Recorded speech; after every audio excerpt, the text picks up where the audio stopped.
Okay, Legnum and Galant fans, here we go. Here is the cutting required to mount the OLED for the UTCOMP Pro in the existing excuse me, clock holder.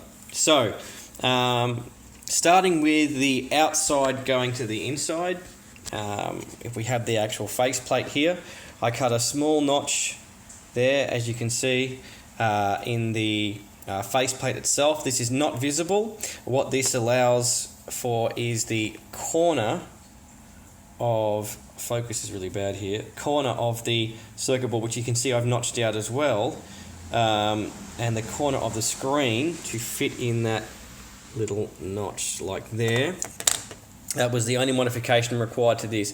However, this screen of mine was already cracked before I got it and damaged, so it's missing one of the tabs. So possibly if you have one of those, that right top side tab still, you may need to do more careful cutting.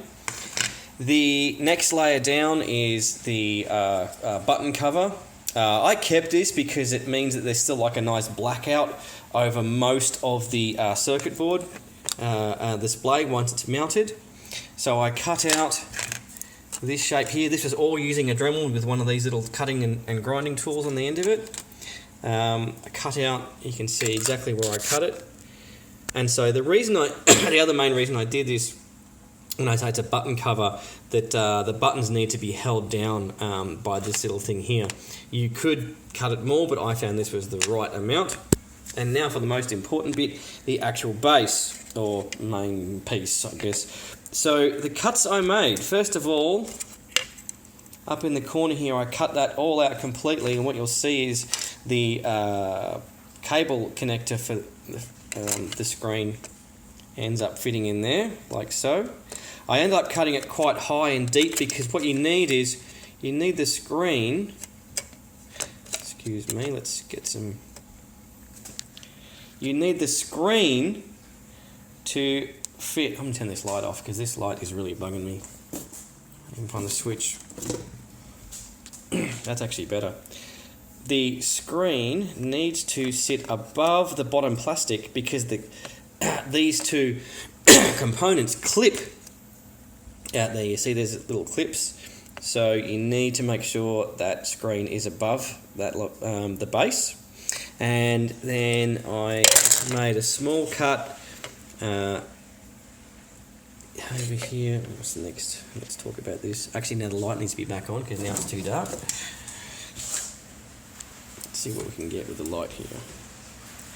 So you see this pin here, which is where the circuit board for the buttons mounts. I ground out right up next to it and quite deep, and all the way. Oh, that's probably a little bit overkill going down. Actually, no, I ground that little bit out there so the cables for the back, coming at the back of the button circuit board, can route somewhere. That's why I cut that out.